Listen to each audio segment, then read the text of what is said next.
Welcome to Aditya classes. आज मैं 10th class के साइंस का first chapter chemical reaction and equation का टाइप ऑफ रिएक्शन लेकर के आया हूं। टाइप्स ऑफ रिएक्शन में 10th क्लास में 15 टाइप्स ऑफ रिएक्शन पढ़ने हैं। 15 टाइप्स ऑफ रिएक्शन का इंट्रोडक्शन मैं इस क्लास में दे दूंगा सारे टाइप्स का, और एक एक करके नेक्स्ट क्लास में मैं डिटेल आपको दे दूंगा। तो फर्स्ट टाइप ऑफ रिएक्शन जो आएगा, फर्स्ट टाइप है आपको combination reaction. First is your combination reaction. Combination reaction का मतलब क्या होता है? कॉम्बिनेशन रिएक्शन को एडिशन रिएक्शन भी कहीं कहीं पढ़ने को मिलेगा, यानी कि टू और मोर कंपाउंड हो रिएक्टेंट में और प्रोडक्ट सिंगल फॉर्म हो। Two or more reactant combine to form single product. जैसे एक कार्बन और ऑक्सीजन का रिएक्शन हमने किया, कार्बन को बर्न किया ऑक्सीजन के साथ, तो ये बना दिया CO2। This is your combination reaction. Two reactant form single product, that is called combination reaction. Second type अगर हम देख रहे हैं तो सेकेंड टाइप में आ जाएगा आपको डिकम्पोजिशन रिएक्शन। डिकम्पोजिशन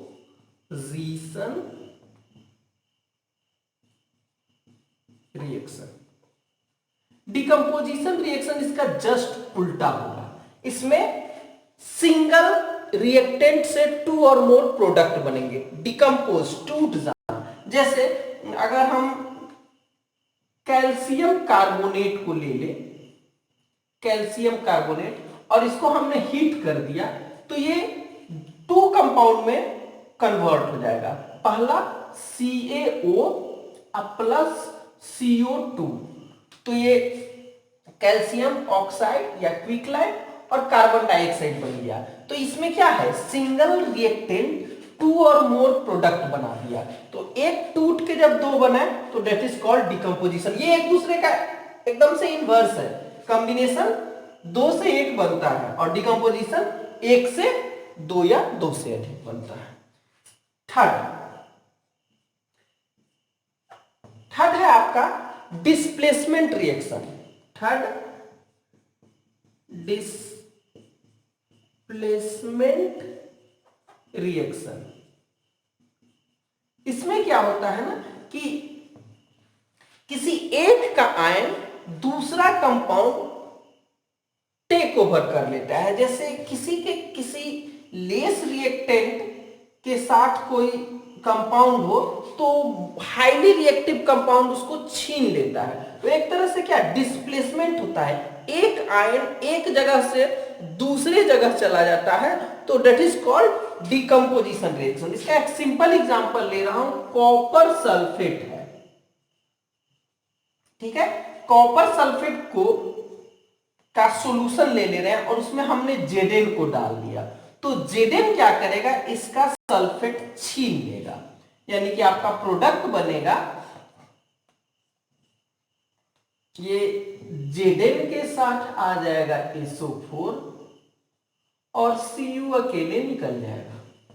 पहले क्या था, ये Cu के साथ SO4 था, अब ये SO4 किसके साथ आ गया, Zn के साथ।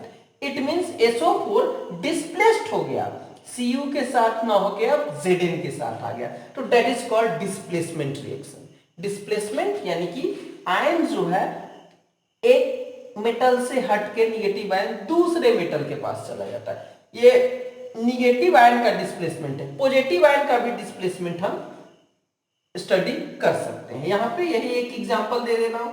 नेक्स्ट डबल डिस्प्लेसमेंट होता है। फोर्थ जो है आपको double displacement. Double displacement reaction में क्या होगा कि आयन एक्सचेंज करता है, इसका आयन उसके साथ, उसका आयन इसके साथ। जैसे इसका एग्जांपल मैं दे रहा हूं, BaCl2 है, ठीक है, प्लस Na2SO4। बेरियम क्लोराइड है सोडियम सल्फेट के साथ, यहां पे बेरियम क्लोरीन के साथ है, सोडियम सल्फेट के साथ है, और इसका जब आपस में रिएक्शन होगा तो एक्सचेंज हो जाएगा। बेरियम किसके साथ आ जाएगा? SO4 के साथ, और ये हमारा सोडियम Cl के साथ आ जाएगा, NaCl के साथ, दो लेना पड़ेगा NaCl। ओके, तो इस तरह से आप देखेंगे कि Ba रिएक्टेंट में Ba क्लोरीन के साथ था और प्रोडक्ट में BaSO4 के साथ आ गया। सेम वे में सोडियम इसमें SO4 के साथ था, प्रोडक्ट में सोडियम Cl के साथ आ गया। ये आयन एक्सचेंज कर गया, that is called double displacement reaction. Okay, next अगर हम फोर्थ ऑक्सीडेशन रिएक्शन,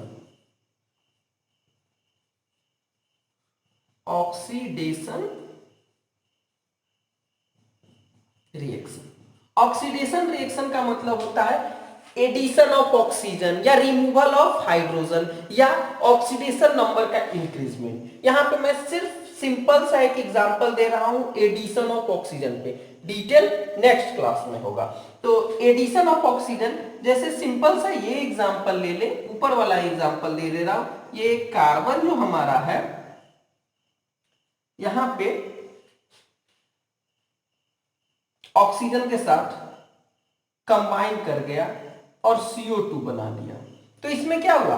और कार्बन में ऑक्सीजन ऐड हुआ, यानी कि कार्बन का ऑक्सीडेशन हो गया, that is called oxidation reaction. उसके जस्ट अपोजिट नेक्स्ट में आ जाएगा रिडक्शन। ये ऑक्सीडेशन रिएक्शन है, रिडक्शन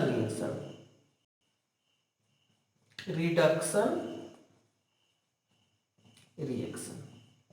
इसमें क्या हो जाएगा?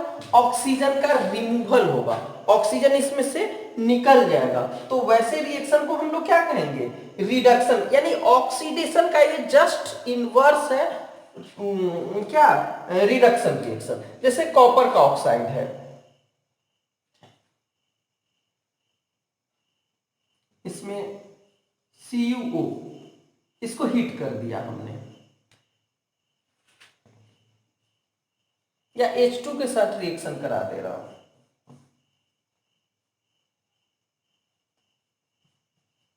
ठीक है। इससे क्या बन गया? अगर Cu प्लस H2O, ठीक है। तो यहां पर रिडक्शन रिएक्शन है। रिडक्शन रिएक्शन में क्या हुआ ना कि जब CuO हाइड्रोजन के साथ रिएक्शन किया तो इसका ऑक्सीजन हाइड्रोजन लेके चला गया। यहां पे क्या हुआ? Cu का रिडक्शन हो गया, क्योंकि Cu से ऑक्सीजन गायब हो गया, that is reduction reaction. Oxidation का जस्ट उल्टा है। एक और रिडॉक्स रिएक्शन आता है, next sixth, redox reaction. Redox reaction का एग्जाम्पल भी, ये रिडॉक्स रिएक्शन का भी एग्जाम्पल हो जाएगा। क्यों? ये एक्चुअल में रिडॉक्स का मतलब होता है ऑक्सीडेशन प्लस रिडक्शन, जिसमें reduction and oxidation both reaction takes place together और simultaneously, that is called redox reaction.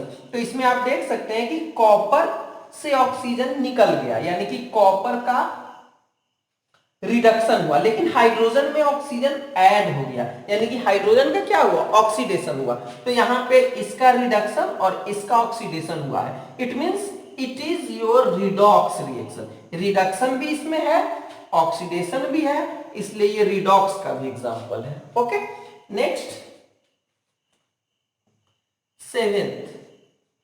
Seventh में थर्मल डिकम्पोजिशन आपको पढ़ना है। थर्मल डिकम्पोजिशन, एक्चुअल में ये डिकम्पोजिशन का 3 टाइप की पढ़ना है। तो थर्मल डिकम्पोजिशन वो डिकम्पोजिशन है जिसमें हीट के थ्रू ब्रेकडाउन किया जाता है। किसी भी एक कंपाउंड को हीट देकर के अगर ब्रेक डाउन कर रहे हैं तो उसको थर्मल डिकम्पोजिशन कहते हैं। जैसे ऊपर वाला जो एग्जांपल है वो थर्मल डिकम्पोजिशन का ही होगा, जो डिकम्पोजिशन का है CaCO3। इसको चूंकि हमने हीट किया है और हीट करने से ये टूट गया है CaO प्लस CO2 में, तो ये हीट करने से ब्रेक डाउन हुआ है, that is why it is called thermal decomposition. Next आपको पढ़ने हैं एर्थ में इलेक्ट्रोलाइसिस।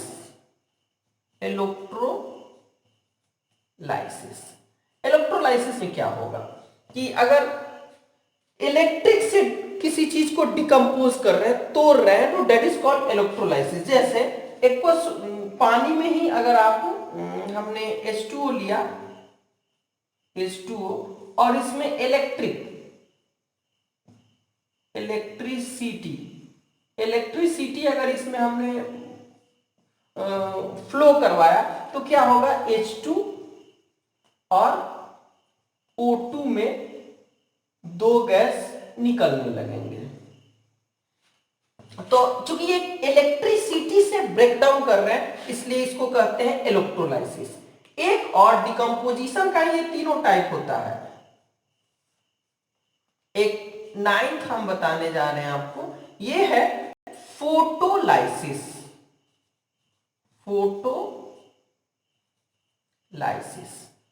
अगर लाइट के थ्रू किसी चीज को डिकम्पोज कर रहे हैं तो डेट इज कॉल्ड फोटोलाइसिस। और लाइट के लिए एग्जांपल आपको पढ़ना है AgCl2। AgCl2 में के ऊपर अगर सनलाइट दिए, तो सनलाइट देने से क्या हो जाएगा, Ag अलग हो जाएगा अब प्लस Cl2 गैस अलग बन जाएगा। तो ये फोटोलाइसिस हुआ। फोटोलाइसिस में क्या हुआ,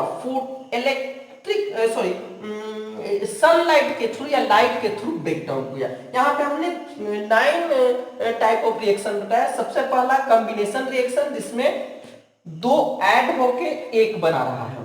डिकम्पोजिशन रिएक्शन, जिसमें एक टूट के दो या दो से ज्यादा कंपाउंड बना है। डिस्प्लेसमेंट रिएक्शन, इसका आयन उसके साथ चला गया। डबल डिस्प्लेसमेंट, इसका उसके साथ और उसका इसके साथ आ गया, तो that is double displacement. Oxidation reaction, addition of oxygen. Reduction reaction, removal of oxygen. Redox reaction, जिसमें दोनों हो, ऑक्सीडेशन भी हो और रिडक्शन भी हो। रीड, रिडक्शन, ऑक्स, ऑक्सीडेशन के लिए है। थर्मल डिकम्पोजिशन, जब किसी कंपाउंड को हीट करके तोड़ दिया जाए। इलेक्ट्रोलाइसिस, जब किसी कंपाउंड को इलेक्ट्रिक करंट फ्लो करा के तोड़ दिया जाए। फोटोलाइसिस, जब किसी कंपाउंड को सनलाइट या लाइट देकर के तोड़ दिया जाए, that is called photolysis. Next, इसको हटा दे रहा हूं। फिर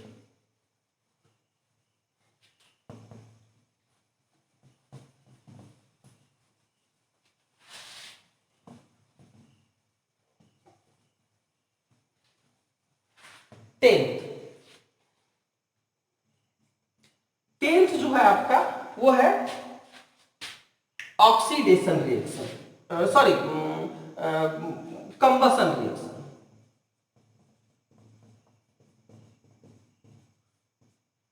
combustion means burning with oxygen to give heat and light, या फिर जो एनर्जी जिसमें रिलीज होता है। मेनली कंबसन बर्निंग के लिए करते हैं। तो बर्निंग के लिए कोई भी एग्जांपल ले सकते हैं, इसमें भी कार्बन वाला एग्जांपल ले सकते हैं। हमने कार्बन को लिया और ऑक्सीजन के साथ रिएक्शन कराया। एक्चुअल में रिएक्शन नहीं कराया, यहां बर्निंग कर रहे हैं, हम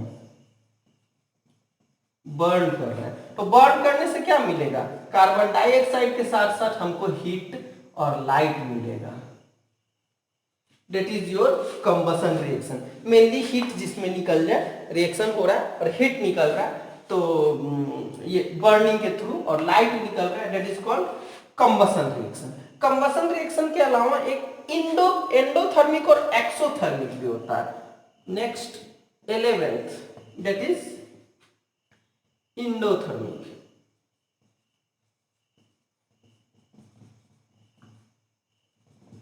थर्मिक,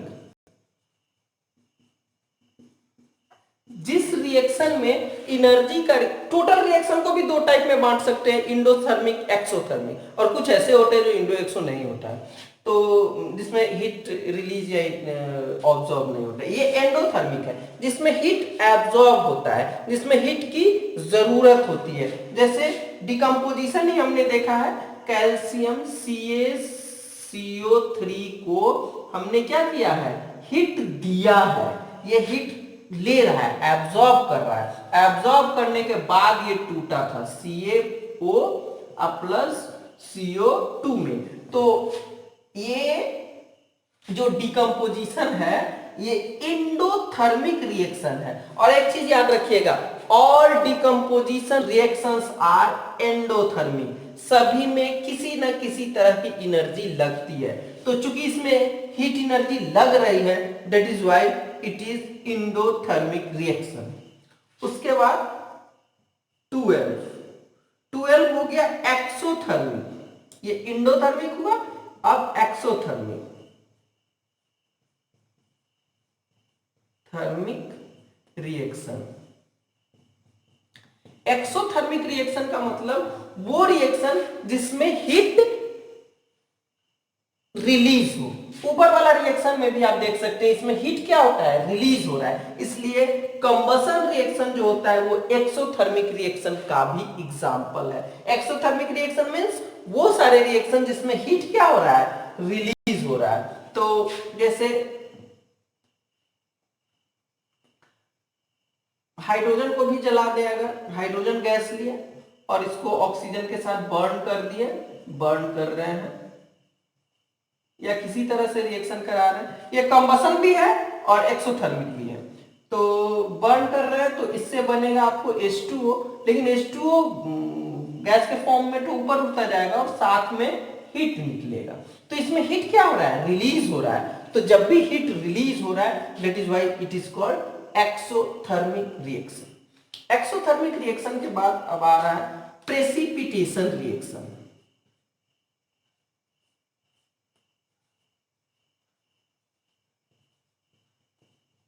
प्रेसिपिटेशन रिएक्शन,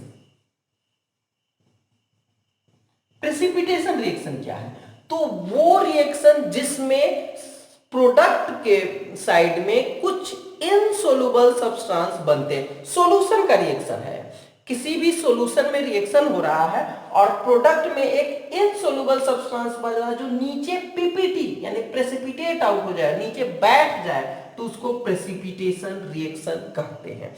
जैसे हम अगर एग्जांपल में मैं ले रहा हूं BaCl2, ये पानी में एक्वस सॉल्यूशन के फॉर्म में रहेगा, प्लस Na2SO4, ये भी पानी में एक्वस सॉल्यूशन के फॉर्म में रहेगा। रिएक्शन करने के बाद जो प्रोडक्ट बनेगा, तो प्रोडक्ट में क्या हो रहा है कि पहले बनेगा BaSO4 और प्लस NaCl, ये 2 NaCl बनेगा। होगा क्या कि ये तो एक्वस सॉल्यूशन के फॉर्म में ही रहेगा, लेकिन ये सॉलिड के फॉर्म में आ जाएगा। सॉलिड के फॉर्म में आने का मतलब क्या हुआ, ये नीचे बैठ जाएगा, यानी कि ये डिसॉल्व नहीं रहेगा। इसी को हम लोग कहते हैं पीपीटी, प्रेसिपिटेट आउट हो गया, बेरियम सल्फेट। और इस टाइप के रिएक्शन को जिसमें कोई इनसोल्युबल सब्सटेंस बनता है, that is called precipitation reaction. Precipitate का ही शॉर्ट फॉर्म है PPT, precipitate. Okay, next type है आपको जो 14, कोरोजन।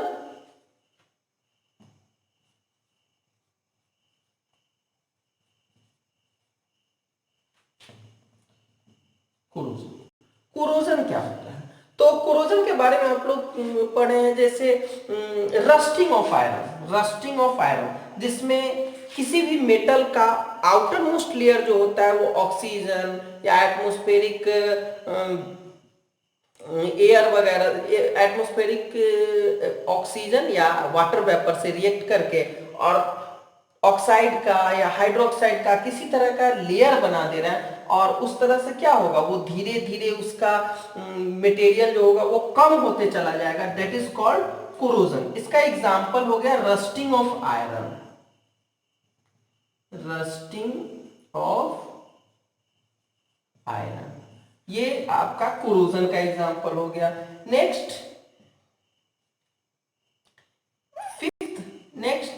है, सॉरी 15th है जो कि लास्ट है, वो है आपको रेंसिडिटी।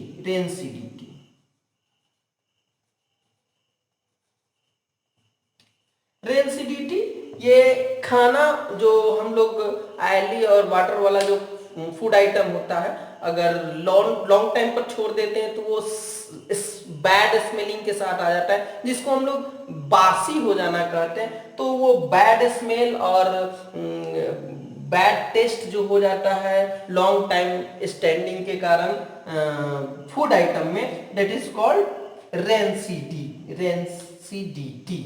यानी कि फ्रेश फूड को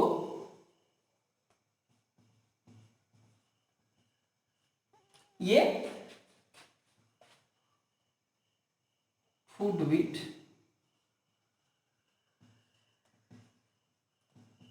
बैड स्मेल